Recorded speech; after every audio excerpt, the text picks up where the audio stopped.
2317. SIU Medicine, forward for you. DeWittDailyNews.com is the area's leading local news source 24 hours a day, 7 days a week. Get the latest local news, obituaries, police splatter, weather forecast, and more with no paywall. Head to DeWittDailyNews.com to get the local information you need to know. From the Heart Media Group newsroom and DeWittDailyNews.com, I'm Ben Hubbard with this expanded morning newscast.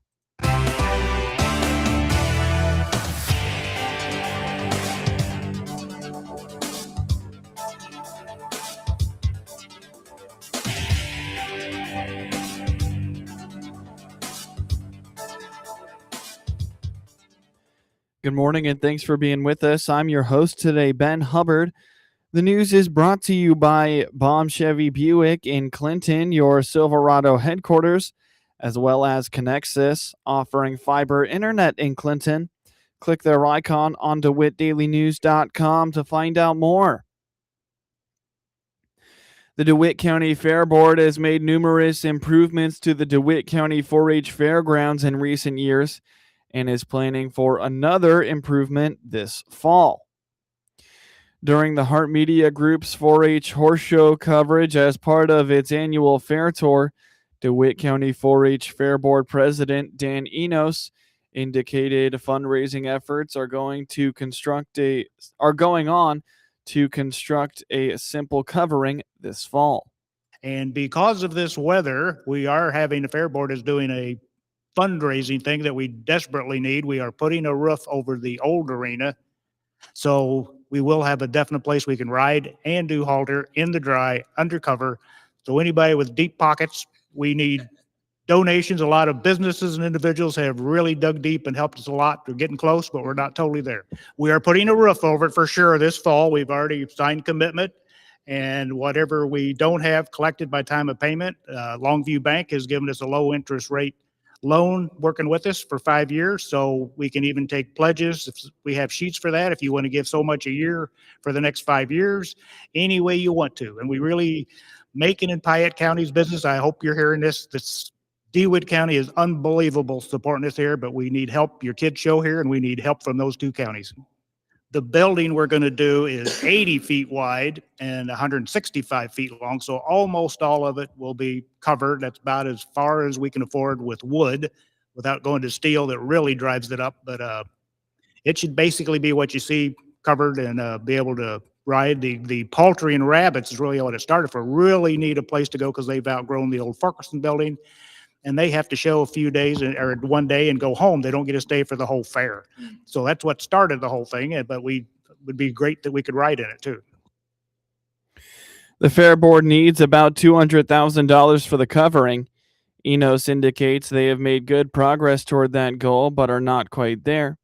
If they do not reach it, they will still move forward with the project and take out loans to get them the rest of the way. $200,000. We are $80,000 short right now with some pledges that will keep coming in. We're still not totally there, and we have to pay off the builder, which is going to be Wilson Schrader. That's given an excellent deal on it also here locally in town.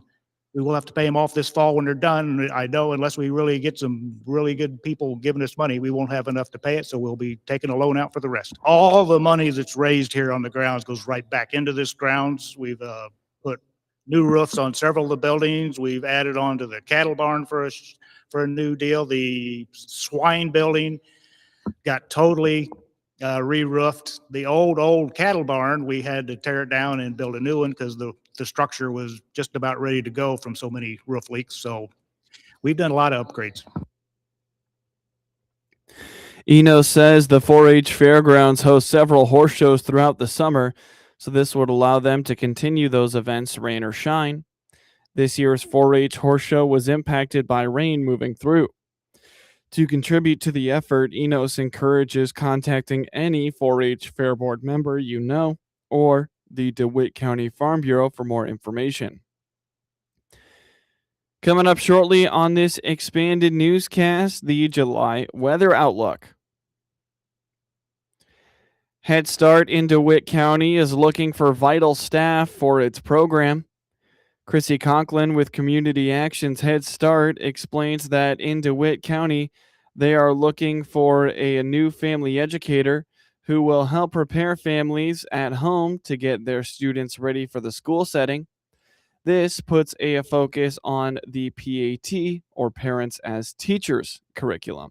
In DeWitt County, Sure. so specifically Clinton, we are looking for a family educator. So if you're not familiar with what a family educator is, that is an individual that goes and does home visits. So they meet with families once a week for 90 minutes, and it is meant to help educate the parent or guardian to help their child. So there is a lesson. We have the curriculum, PAT, Parents as Teachers.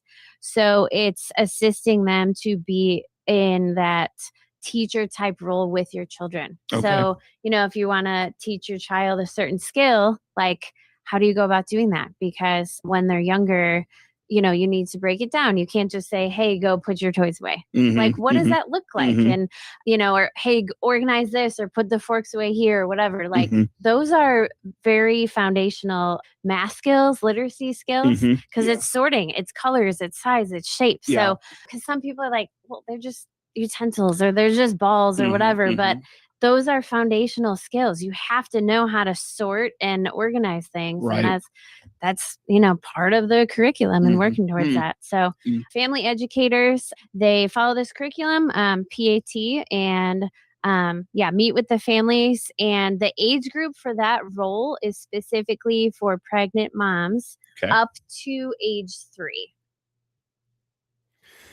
In Lincoln, Conklin states they are looking for candidates with at least a bachelor's degree in early childhood education to be Head Start teachers. This is a year-round in-classroom role. In Logan County, so specifically in Lincoln, which is about a half hour from here, not that far away, we are looking for a couple Head Start teachers. So ideally, the qualifications that those individuals would be early childhood, a bachelor's in early childhood education. And so they would obviously have the knowledge and the degree to be an educator in that classroom. Okay. So we're looking for a couple of those. Good question. So family educators work year round. The teacher role for Head Start is year round.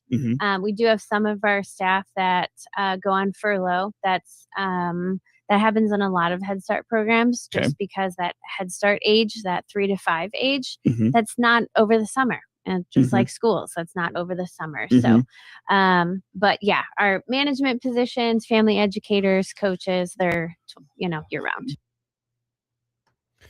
Head Start is looking to fill a long-standing management vacancy related to mental health and disability challenges.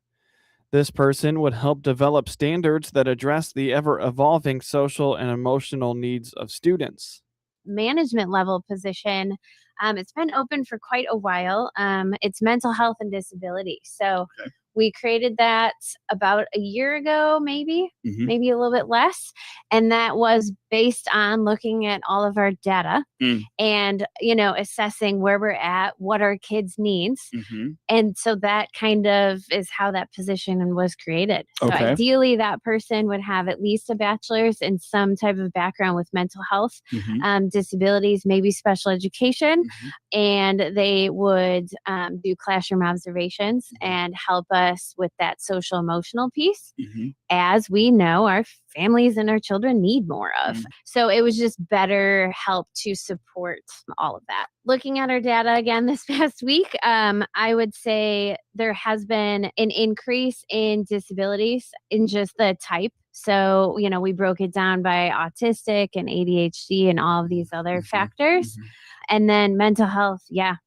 Just if the family is struggling with mental health and they are not in a good headspace and it doesn't seem like a very good environment, that is actually going to rub off on the child. Right. And they are going to struggle. They might not be able to say, I'm mad and angry right now because I didn't get dinner last night.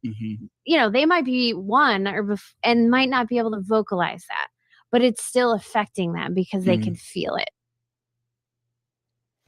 Conklin reminds that now is the time to register your students for Head Start. Do so and find more information about hiring at capsule.info or by finding Community Action on Facebook. You're listening to the WHOW Morning Show. Let's take a quick break with a word from our sponsors. Baum Chevrolet Buick offers full transportation options while giving you peace of mind. This is Scott Baum from Baum Chevrolet Buick here in Clinton. This is what we do every day. We listen to you, give you options for routine maintenance, major mechanical problems, or collision repairs with a staff that's knowledgeable to find the best option for you. Baum Chevrolet Buick, your full service dealer. See us at baumchevybuick.com right from the start. It's the quiet moments you count on. A call that connects instantly, a show that never buffers, a home that just works. That's the difference with Connexus Fiber Internet. We built a buried fiber network designed for consistency, earning us the title of top-rated fiber internet provider in Illinois. With plans starting as low as $25 a month and 3-year price lock options, it's reliability you can feel without the unpredictability. Because with Connexus, connection means everything. Experience better at Connexus.com. Nothing Connexus like Connexus. News time is 20 minutes after the top of the hour. You're listening to the WHOW Morning Show. After a very hot 4th of July weekend, outlooks are showing a more seasonal stretch of weather. Ed Shimon at the National Weather Service in Lincoln indicates that while the intense heat waves of late June have broken, the official July outlook shows equal chances of above or below normal temperatures and precipitation across most of Illinois and the Great Lakes region.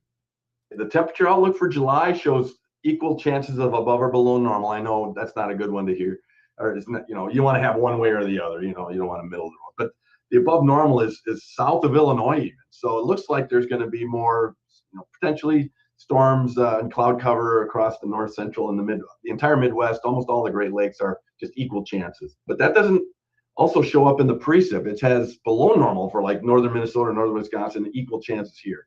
They may be struggling with where any storm tracks are going to be at this point.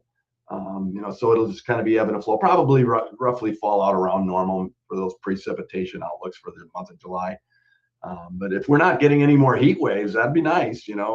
This is definitely oppressive, and we don't want to deal with that too often. It looks like the real excessive heat is going to be Texas, northwest, and then Florida up to the Carolinas.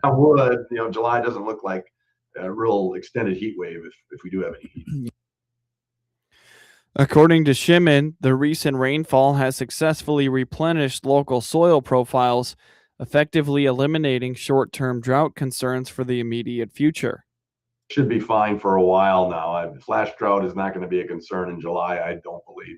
It's the late August, then we might start creeping down towards, an extended dry period in late August might bring some drought back. But we've definitely saturated the topsoils, especially down to 8 inches, and even the 20-inch soil is showing a pretty solid moisture content still. So, let's have to see how that goes. And the 6 to 10 day outlook does have above normal precip all the way through 6th through the 10th of July. So, the rain that we're getting here this weekend and in early next week is going to keep us replenished, even that, more for the first part of July. So we'll have more with Shimon on what was a very wet and stormy June later this week on regional radio. Heartland CASA is expanding volunteer training opportunities this summer and fall as the organization works to recruit more court-appointed special advocates for children in need. The first training session at Kremer Village in Assumption, Illinois, will be held on Mondays from July 27th through August 31st, running from 11 a.m. until 2 p.m. Currently, 256 children across Christian, Macon, DeWitt, and Moultrie counties are waiting to be matched with a CASA volunteer. To help meet that need, Heartland CASA is partnering with Kremer Village to offer 2 special summer training classes at the organization's Assumption campus. Heartland CASA Recruitment and Retention Manager Lori McDaniel says the partnership will make it easier for people to become volunteers by offering more flexible training options, including daytime and evening sessions, as well as in-person and Zoom classes. She says the goal is to remove barriers so more community members can step forward to advocate for children involved in the court system. CASA volunteers are appointed by judges to advocate for the best interests of children who have experienced abuse or neglect, providing a consistent voice and support throughout the court process.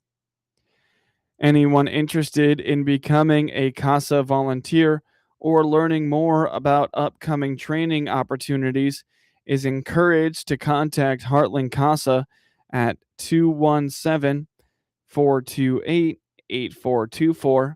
Again, that phone number is 217-428-8424. It was over 20 years ago when a former University of Illinois Extension staffer, Dar Knipe, helped launch an online local foods directory called Market Maker.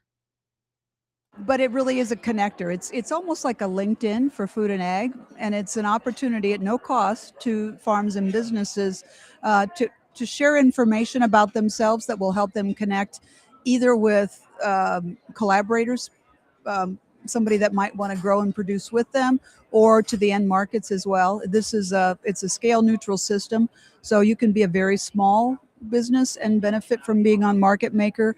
It's also a platform that buyers can get on and source product. It's right now we probably nationally 41,000 different farms and businesses that share information. It's a wealth of information that has to do with food and agriculture in general. We've always focused on farm to fork food related products, but in the last couple of years we've really expanded to include all kinds of agriculture.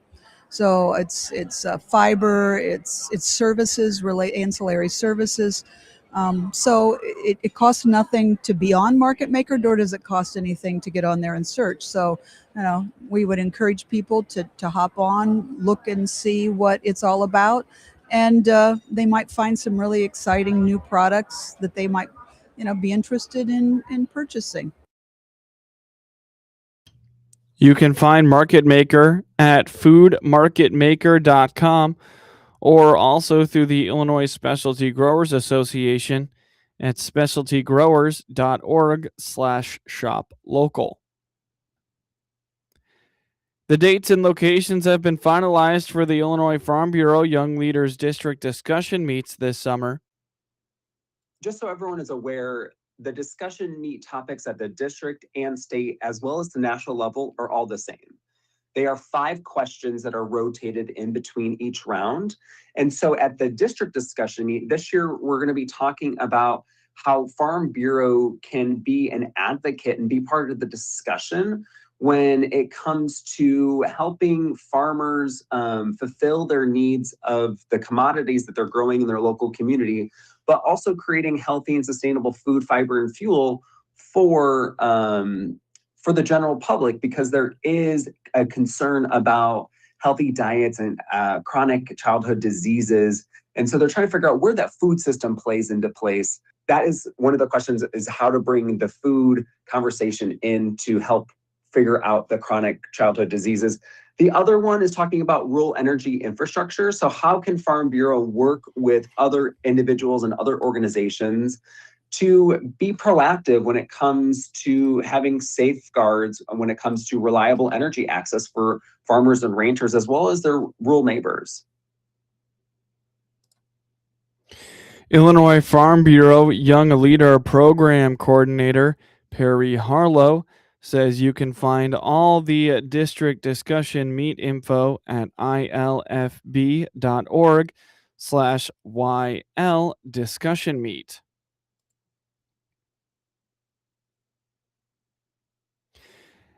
A new pilot program now being utilized to modernize acreage reporting via USDA's Farm Service Agency.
Get news anytime from your computer or your mobile device at DeWittDailyNews.com. With SRN News, I'm Rich Thomason in Washington. Iran State TV says a tanker was hit by some sort of missile off Oman after ignoring warnings about the route it was taking through the Strait of Hormuz. The strike setting off a fire on board the natural gas tanker. President Trump has arrived in Turkey now. He'll be attending the annual NATO summit being held this year in Ankara. Long road to recovery for earthquake-ravaged Venezuela. Some 17,000 people have been left homeless following the twin earthquakes last month. The Americans' dream of a World Cup title has evaporated with a 4-1 loss to Belgium. The loss came on the heels of President Trump's successful intervention on behalf of a suspended member of Team USA. And a preliminary hearing for accused Charlie Kirk assassin Tyler Robinson will resume today. Dow futures up 135 points. More details at srnnews.com.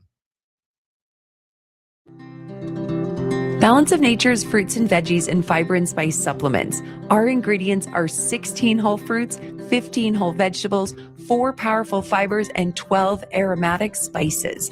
It's one irresistible combo. Oh, I have a friend, Julia, who has taken a Balance of Nature now for quite some time. And she said, oh, Becky, ask your doctor about taking Balance of Nature. So I talked to my doctor about it, and she said, oh, try it. Start your journey with Balance of Nature supplements today. Call 1-800-246-8751 or go to balanceofnature.com and sign up as a new preferred customer to get 35% off your first preferred set with free shipping and our money-back guarantee. That's 1-800-246-8751. Don't wait. Now's the time to take action. Go to balanceofnature.com or call 1-800-246-8751 and get this special offer by using discount code Mike G. From the Hart Media Group Sports Desk, IL Sportswire, and DeWittDailyNews.com, I'm Ben Hubbard with this local sports report.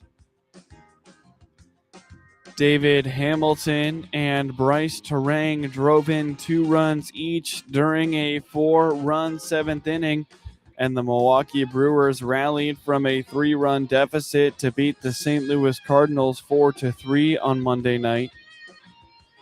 Garrett Mitchell opened the 7th with a single off reliever Justin Brewell, and Saul Frelick greeted Ryan Fernandez with a ground rule double.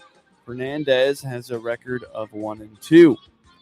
Cooper Pratt was safe on Fernandez's fielding error to load the bases, and Hamilton followed with a 2-run double. Ryan Stanek came in and surrendered a go-ahead 2-run single to Terang. Terang's fielding error led to 2 unearned run off Shane Drohan, who is 4-2, in the 3rd inning as St. Louis jumped in front. During that 7th inning rally, Hamilton was lifted for a pinch runner due to tightness in his left hamstring.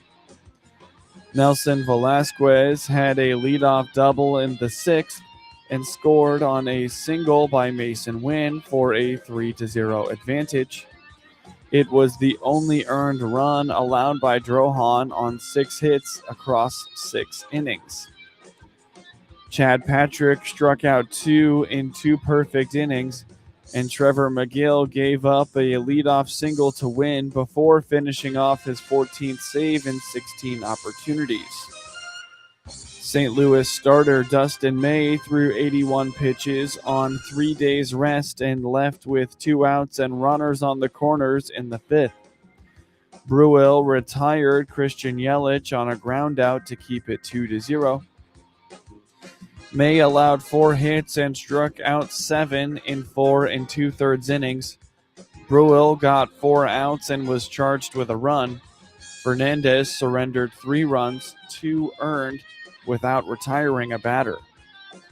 Brewers right-hander Jacob Misarowski is 9-4 with a 1.47 ERA and starts the first game of Tuesday's day-night doubleheader.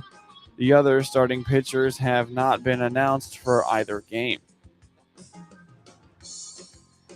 In scores from around the MLB yesterday, the Kansas City Royals routed the Philadelphia Phillies 15-1, while the New York Yankees took down the Tampa Bay Rays 5-1. The Washington Nationals beat the Houston Astros 12-11, while the New York Mets beat the Atlanta Braves 7-6 in 10 innings. The Arizona Diamondbacks shut out the San Diego Padres 8-0, while the San Francisco Giants romped the Toronto Blue Jays 10-1, and the Los Angeles Dodgers beat the Colorado Rockies 8-7 in 11 innings. American hopes for a deep World Cup run at home ended when Charles de Ketelaere scored twice and assisted on another goal, helping Belgium expose the U.S. defensive liabilities in a 4-1 win Monday night that earned a quarterfinal berth. While the U.S. was boosted by the presence of star forward Folarin Balogun, whose one-game red card suspension was controversially lifted by FIFA, American defenders were at fault in a pair of first-half goals, and Fries's howler gave the Red Devils a third early in the second half. Second-half substitute Romelu Lukaku added Belgium's final goal in the 3rd minute of stoppage time after Richards' giveaway. Malik Tillman tied the score at 1-1 midway through the first half when he became the first player since France's Bernard Guinguini in 1982 to have 2 free-kick goals in a World Cup, but the Americans conceded less than a minute after the ensuing kickoff. After winning 3 World Cup games for the first time in the expanded 48-nation tournament, the U.S. lost its 7th straight match to Belgium. The Americans have dropped 11 of their last 12 games against European opponents, winning their only round of 32 match against Bosnia-Herzegovina. De Ketelaere put Belgium ahead in the 8th minute, and Tillman's goal in the 31st energized a largely red, white, and blue crowd of 66,925 at Lumen Field. De Ketelaere dampened that and assisted on Hans Vanneken's 57-minute goal after Fries lost control of the ball in front of his net. Dodia Lukebakio made a long diagonal pass to the opposite corner, leading to the opening goal. Leandro Trossard controlled the ball, and his cross was blocked by Freeman and popped into the air. Freeman headed the ball into the penalty area, and Timothy Castagni charged after it and hooked a centering pass around Richards. De Ketelaere split Anthony Robinson and Tim Ream at 38, the oldest American ever in a World Cup, then with his right foot redirected the ball into an open net. Tillman scored after Brandon Michelli knocked down Balogun about 25 yards from the goal. Tillman's kick deflected off Vanneken's head and deflected to the left of goalkeeper Thibaut Courtis, who had dived to the right.